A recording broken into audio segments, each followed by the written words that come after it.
ଆରେ ଦିନେ ପ୍ରଭୁ ଶ୍ରୀକୃଷ୍ଣ ଆଉ ଅର୍ଜୁନ ଏକ ଗଛର ତଳେ ବସିଥିଲେ। ସେତେବେଳେ ଅର୍ଜୁନ ପ୍ରଭୁ ଶ୍ରୀକୃଷ୍ଣଙ୍କୁ କହିଲେ, हे प्रभु माधव, एही कलिजुगरे लोके आपणको केते प्रेम और श्रद्धारे पूजा करूछंती, नाम जप करूछंती, नियम मानुछंती। एहा देखी मोर मन भक्ति रे भरी जाए।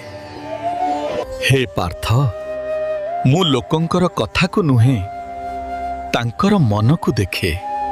जे मते पूजा करे किंतु मनरे लोभ, क्रोध और अहंकार धरी रखे, से पूजा मो पाखकु पहुँचे नहीं। हे अर्जुन, धर्म उपवास रे नुहे, धर्म करुणा रे, धर्म लोक देखाणिया आचार रे नुहे, धर्म निष्काम कर्म रे। जे मनुष्य निज मन को शुद्ध करे, से जेउ काम करुथाए, सेई काम मोर सत्य पूजा। हे पार्थ, मोते खुशी करिबाकु हेले लोक देखाणिया धर्म नुहे, सत्य जीवन रे चालिबाकु पड़े।